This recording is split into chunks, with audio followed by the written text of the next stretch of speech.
So Tarek, let's shift gears here, and I want you to put on your Karnak hat, get out your crystal ball, and give me your best view into what are the trends for the future that our listeners, our watchers should be paying attention to, and how does LTU plan to be prepared to address these future trends? I'd love to get your take on that, Tarek. I think the idea of manual labor, the whole idea of manual labor, I think is simply going to disappear in the next 40, 50 years. I truly believe that. I honestly believe whatever the business is, whether it's, the construction business, well, everything is going to be built via drones and autonomous cars and so on. Whether it's in the service industry, whether maybe a large segment of the healthcare industry, again, with things like telesurgery, teleoperation, robotic surgery, doing things from a distance, telemedicine, automatic reading and the recognition of MRIs and CAT scans and X-rays better than radiologists that exist now. Well, the paradigm is going to shift. I really do think that the need for manual labor is going to disappear. I also think the need for limited cognition type jobs, right? Automated type jobs, like, for example, radiology, like tax preparation, like many of these things, that also will be fully automated. That's not a bad thing, because I think it provides opportunities for all of us.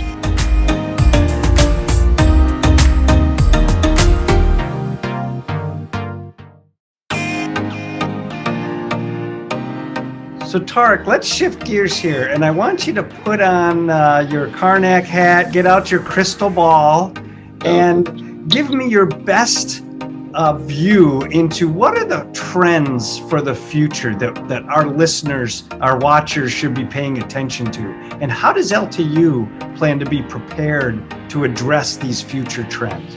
I'd love to get your take on that, Tarek. It's a brand new world. People and students need to get out of their comfort zone.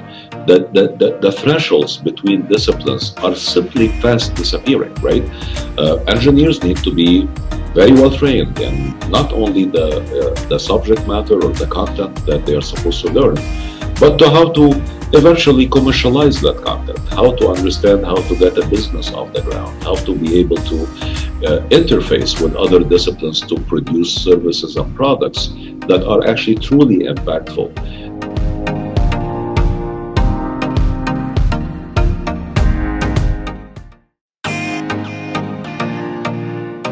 So Tarek, what attracted you to join Lawrence Technological University? It's been interesting, Tom. So for the last couple of years, I've been contemplating a move to a really eminent and focused technological institution of higher education. And when I started looking around and thinking about that proposition, I actually thought that there are many such institutions in the country.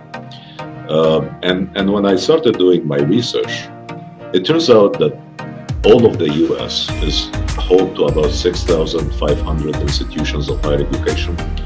And it turns out there are only 56 technologically focused universities, less than 1%. And given my background, I always thought that being in a comprehensive university that's really focused on technology in all the disciplines that I teach would be probably for somebody like me with a robotics and very interdisciplinary STEM background would be the right place.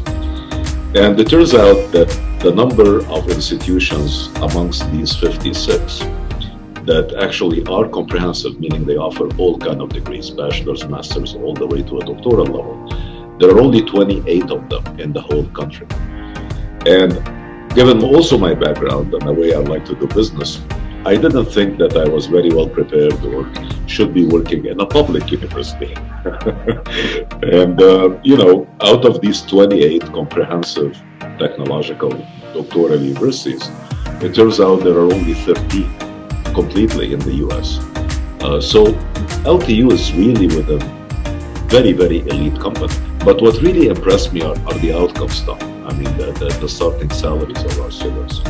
I mean, our starting salaries in this region is number one. I mean, on the average, $60,000 per year, I mean, this is an institution that truly enables graduates to actually, have a household and be able to carry on with their lives, which unfortunately, not surprisingly, is not the case with a very significant percentage of other institutions.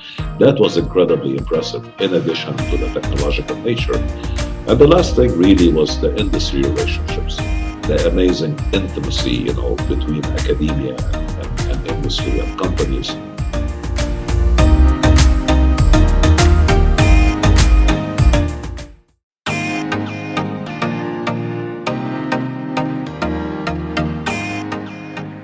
For us, believe it or not, and that's incredibly unique amongst institutions of higher education, not only in Michigan, but across the nation. We didn't see actually enrollment drops. Actually, in several areas, we actually have seen enrollment increases, and that was very, very pleasing.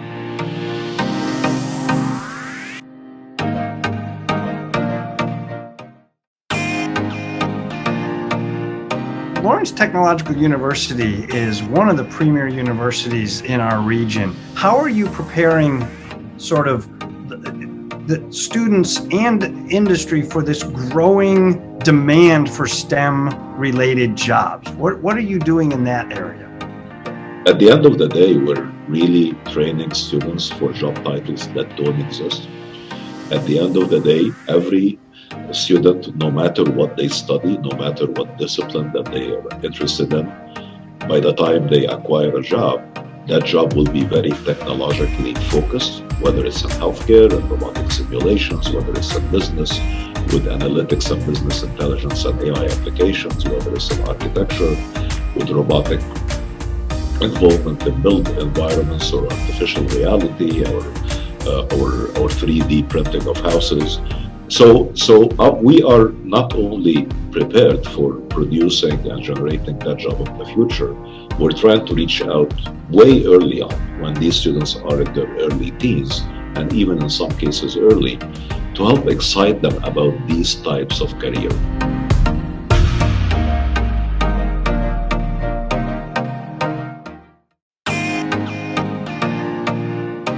So Tarek, what are LTU's plans for lifelong learners, people that are in the workforce now, credentialing? You hear, certificate programs, all of these new ways for people to get engaged in higher education.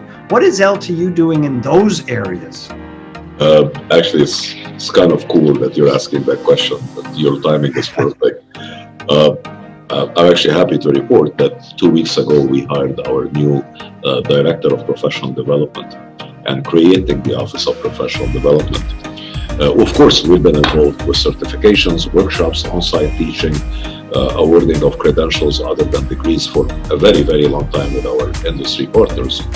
But the prevailing sense with lifelong learning, particularly in STEM, when I joined in, was that we needed to do more and structure this more. So we hired a great gentleman, Patrick Callahan, who joined us actually 2 weeks ago. And the job of that new division will be to connect even more with our industry partners.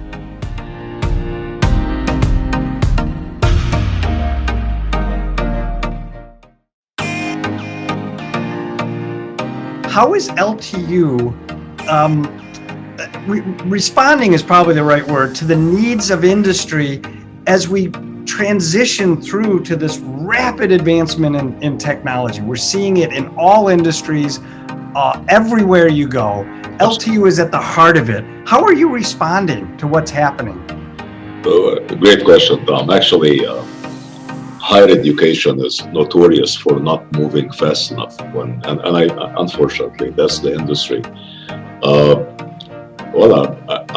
I think that applies to many, of course, institutions of higher education, but what I can absolutely tell you that does not apply to LTU. We are incredibly agile, and we are an institution that moves fast and responds very, very quickly to industry needs and the market needs. There's always this, I guess, confusion, are we market followers in higher education or market leaders and the creators of content? And we are both. A few examples, we just started a master's degree in artificial intelligence. Very great interdisciplinary program building on the strength of different programs in computer engineering, electrical engineering, computer vision, sensing, controls, cybersecurity. And these existing program and degrees exist in three different colleges: our College of Business and IT, Computer Science Department in the College of Arts and Sciences, and three different degree programs in Mechanical, Electrical, and Computer Engineering in the College of Engineering.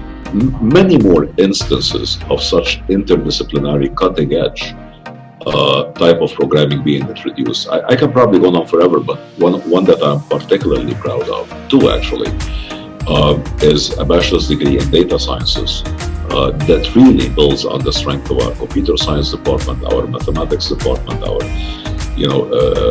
computer engineering program in engineering that will produce the data scientists of the future, and it's an incredibly rapidly emerging field. A graduate degree in data analytics and business intelligence, building again on the strength of our IT program, cybersecurity, computer science, and computer engineering, housed for now in the School of Business. So, and again, I think our response has been measured, but in many ways, truly addressing what the market and the companies need. And these are a few examples of such activities.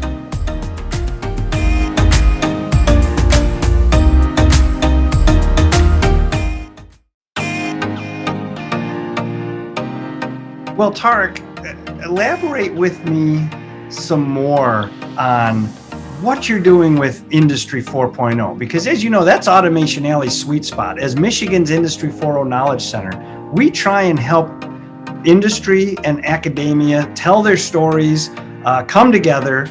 Tell us about what's happening with Industry 4.0 at LTU. I am a roboticist by training. I mean, my own area and expertise in the area of robotics, since the time that robotics was exotic, right? That's not the case anymore. But talking about Industry 4.0 and thinking of programs like robotics, very interdisciplinary, requiring, the infusion of sensors that are autonomous and semi-autonomous and needs to be controlled intelligently to produce something useful. LTU is one of the universities, as an example, one of two universities actually in the country that has an ABET accredited undergraduate robotics program.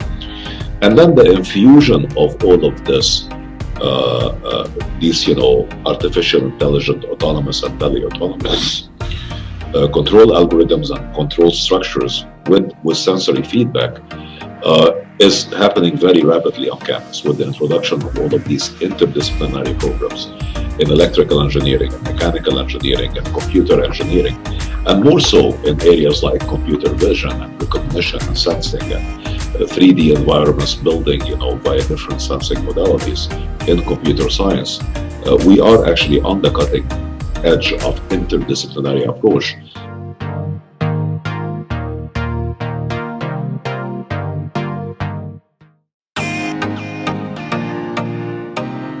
So Tarek, LTU's relationship with industry is stellar. It's a great relationship. You do such good work with industry. How are you building on that relationship since you've arrived? What are you working on? We're seeing actually a surge in our R&D activities. And, as a roboticist or engineer in my case, I'm a numbers guy. I can tell you that from the last year to this year, when you count in all of the external academic funding for these interdisciplinary industry-oriented type projects, again, whether it's sponsored research, R&D, industry-supported projects, industry R&D with the faculty, grants, etc., we have seen probably a 70% increase from fiscal year 20 to 19 to fiscal year 20, and we expect more for the next fiscal year.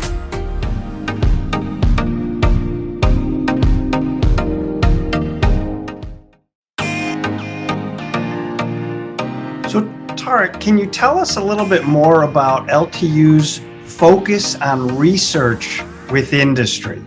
And I'd love to hear more about that. Gaming. Epic provided very significant funding for our game design projects within the College of Architecture and Design, as an example. Carbon fiber bridges, which is a trademark, of course, of our School of Engineering, incredible work through the last few years. Construction safety, lots of sponsored research activities in that area. We have a wearable computing institute that enjoyed a significant surge of funding in the last few years. Intercell provided significant funding for lithium-ion battery cell fabrication and testing. We've been able to work on a pediatric simulator, again, health sciences, computer science, and computer engineering from the Roy Testimony Foundation, and that was significant research.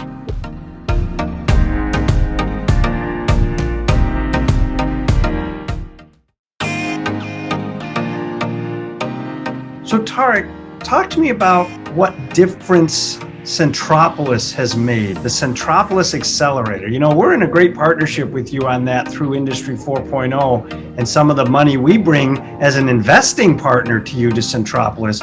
But how has Centropolis made a difference for LTU since you've arrived? Tom, Centropolis is not only that, it's a character changer for LTU. It truly is.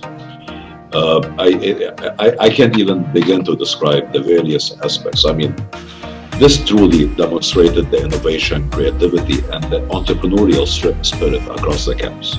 And not only demonstrated it, but helped embed it in the mind of all of our students and all of our faculty.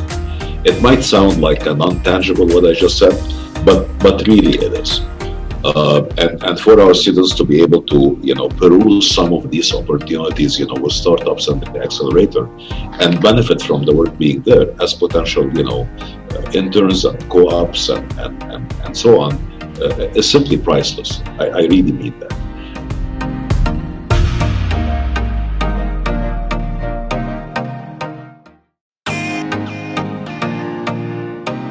So Tarek, this is a fun question, I think, for both of us. You'll enjoy the question and I'll enjoy the answer. What's impressed you the most about LTU students since you've arrived?